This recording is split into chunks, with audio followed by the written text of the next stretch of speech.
Welcome to the videos of Unknown Mysteries. At Kuala Lumpur International Airport, a Boeing 777 is preparing for departure.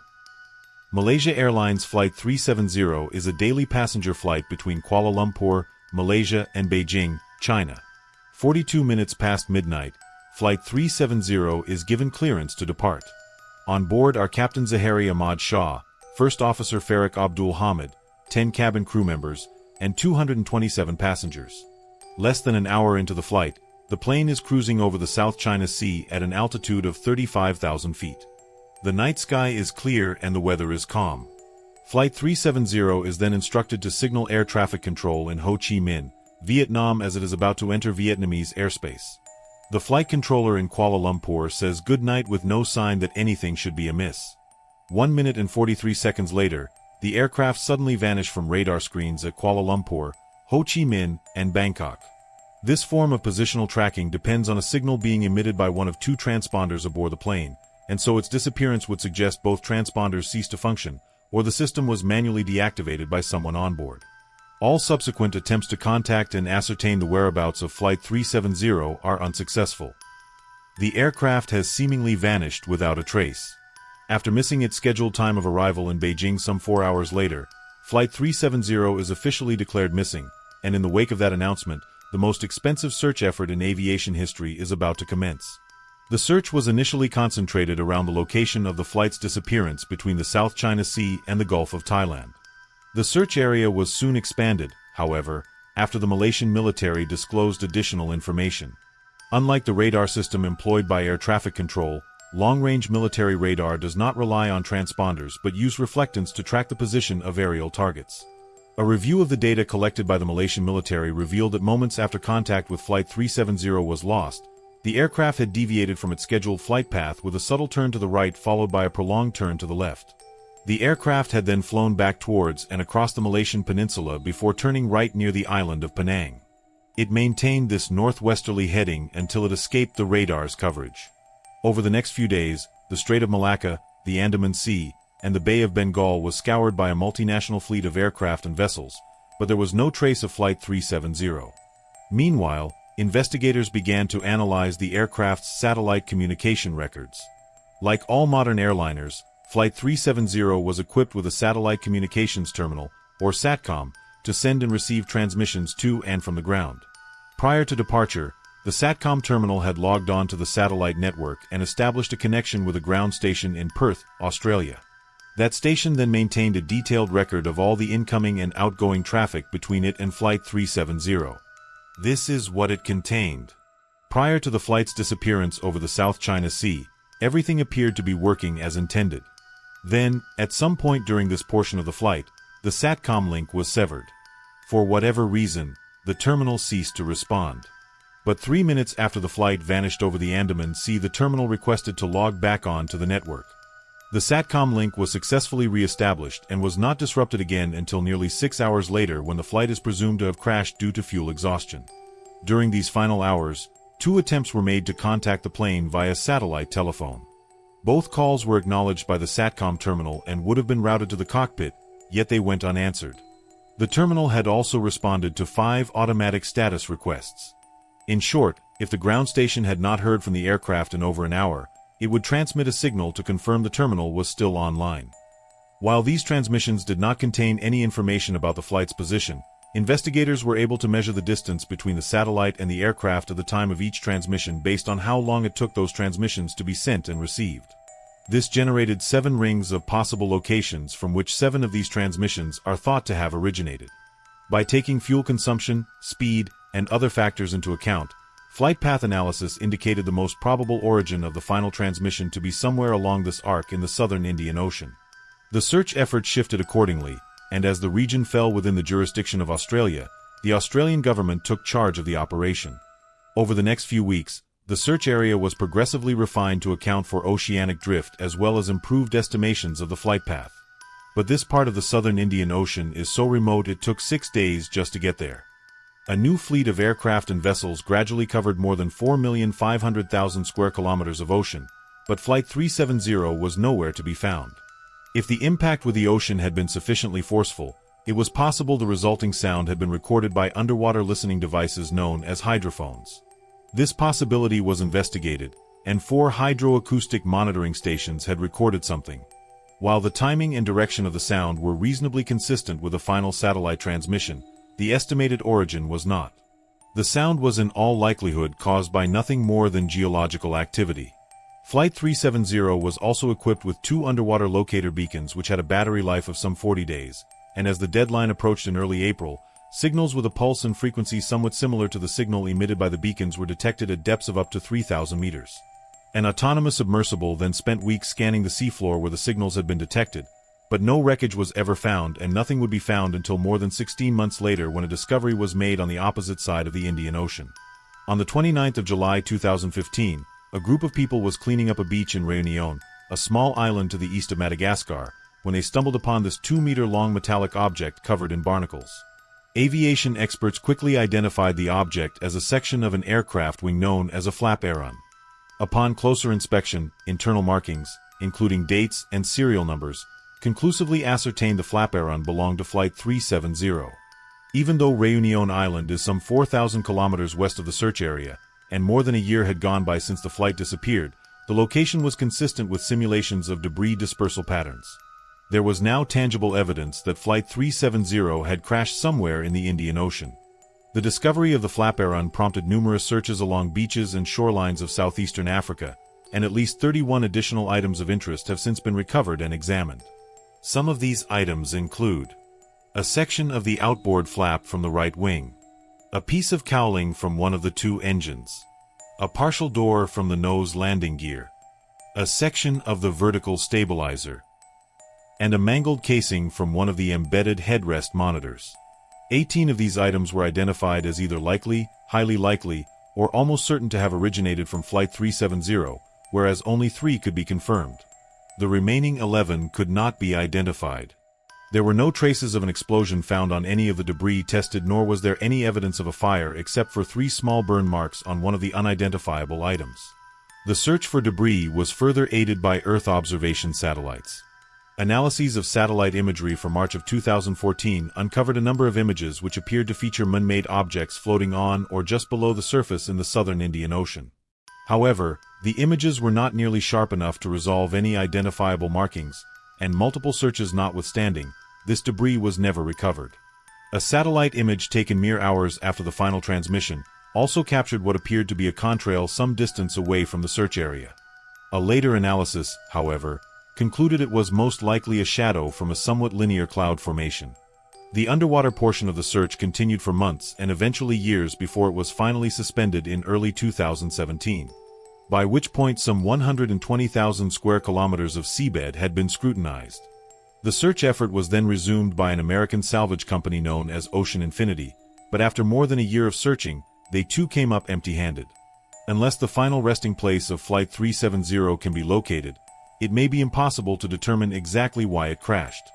Nevertheless, there has been no shortage of theories. On the day of the disappearance, 2 of the passengers raised suspicion as they had boarded the flight with stolen passports, which immediately prompted concerns of a hijacking. But investigators were unable to link the 2 men to any terrorist organizations and soon determined they had traveled under false identities because they were seeking asylum, not due to any nefarious intent. Similar suspicions were raised when one of the passengers were identified as a flight engineer who might have possessed the necessary expertise to take control of a Boeing 777. Apart from the 239 persons on board, Flight 370 carried nearly 11 metric tons of cargo. Among the items listed on the flight manifest was a shipment of lithium-ion batteries, which leads some to suspect a fire might have broken out mid-flight. For instance, the crash of UPS Airlines Flight 6 in September of 2010 was the result of a fire that was ignited by a pallet of lithium-ion batteries. Another potential source of ignition would be an electrical malfunction. The crash of Swissair Flight 111 in September of 1998 is thought to have been caused by a fire within the electrical wiring above the cockpit. The fire damaged and disabled multiple avionics systems, including the transponders and SATCOM. In the case of Flight 370, the sudden loss of communication and subsequent deviation from its scheduled flight path might have been a direct response to a fire. The 2 pilots may have turned back towards Malaysia to attempt an emergency landing at the nearest suitable airport. But no such attempt was ever made. Instead, Flight 370 kept going and remained aloft for another 6 hours. Some have theorized the crew might have been incapacitated by a sudden or gradual loss of cabin pressure. For instance, when Helios Airways Flight 522 failed to pressurize in August of 2005, the pilots quickly fell unconscious, yet the aircraft continued to fly on autopilot for more than 2 hours until it ran out of fuel. Airline pilots are of course trained for such an event.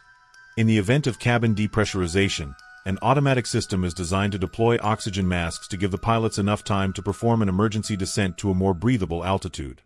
The data recorded by the Malaysian military radar does indeed contain altitude information, but it is highly inconsistent.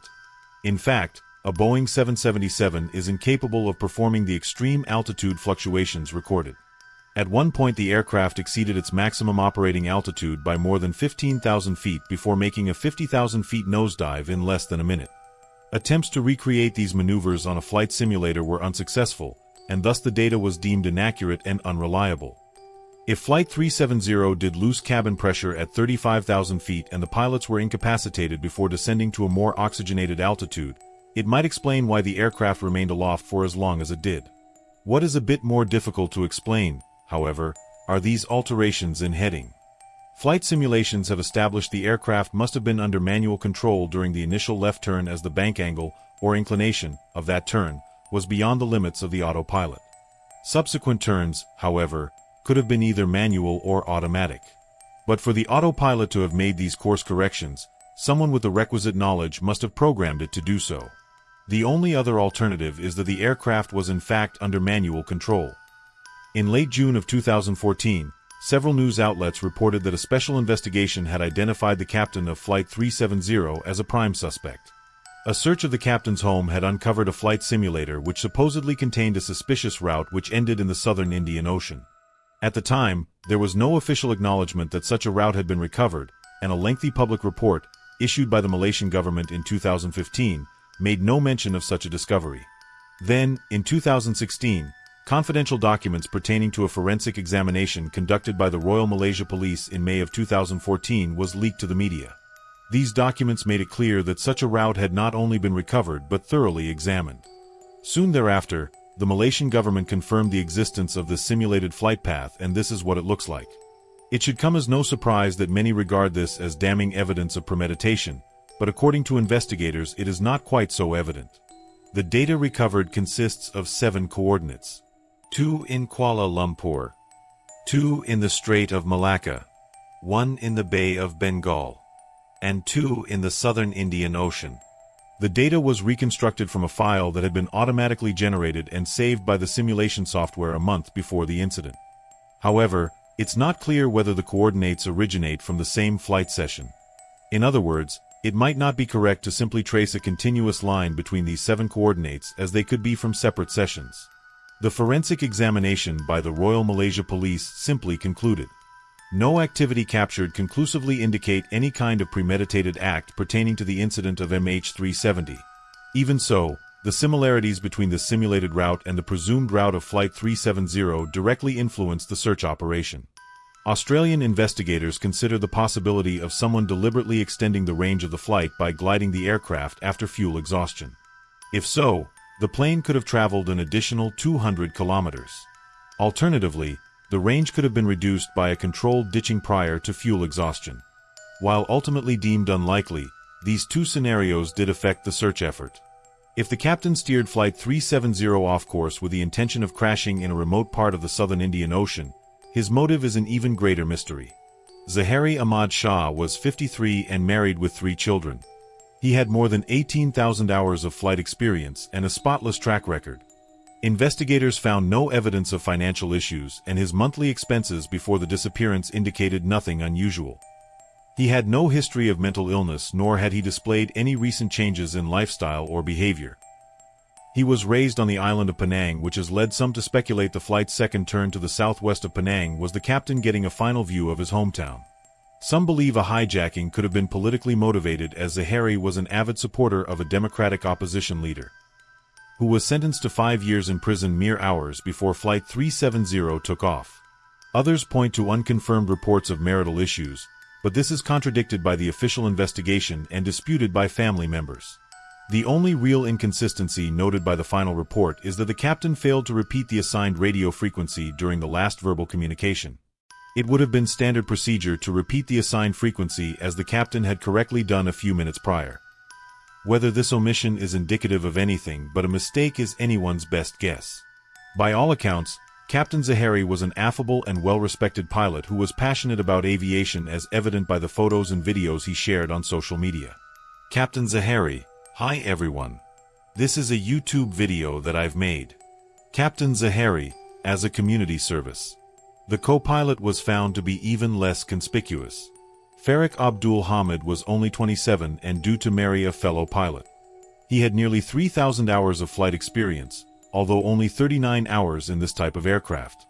Much like Zahari, Farik had no financial, mental, or interpersonal issues of note, nor was there any evidence of conflict between the two of them. Some questioned the plausibility of a pilot-instigated hijacking due to the apparent lack of interference by the other pilot. Well, when Ethiopian Airlines Flight 702 was hijacked by the co-pilot in February of 2014, he did so by merely waiting for the captain to take a bathroom break before locking the cockpit door behind him.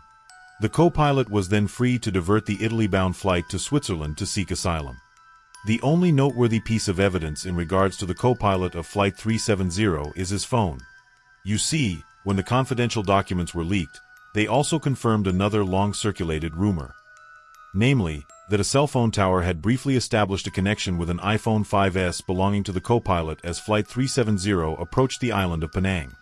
According to investigators, it was not a phone call, as has been widely reported by the media, but merely an automatic location signal.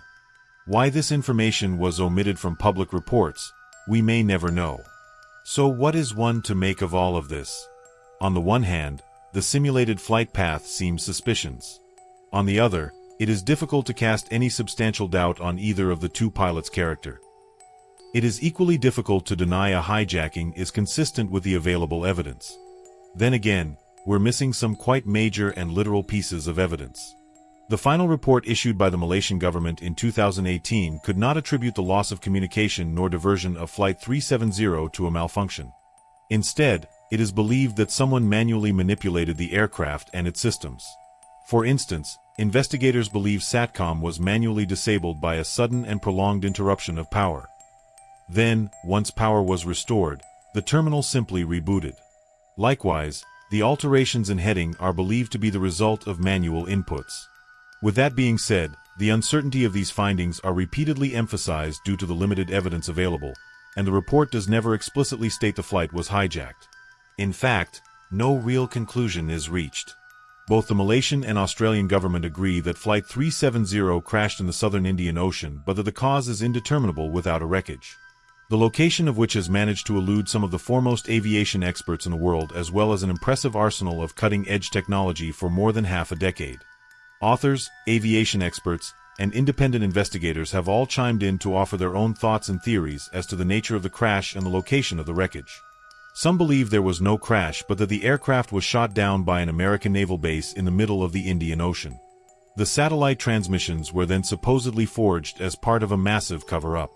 Others believe the aircraft turned right towards India and traveled as far north as Kazakhstan completely undetected.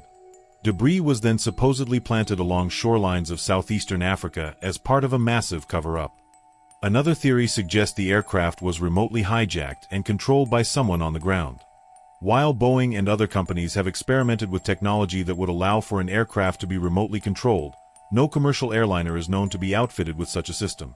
On the less conspiratorial side, the assumption that Flight 370 flew in a straight line and at a constant speed after turning left towards the southern Indian Ocean might simply be incorrect.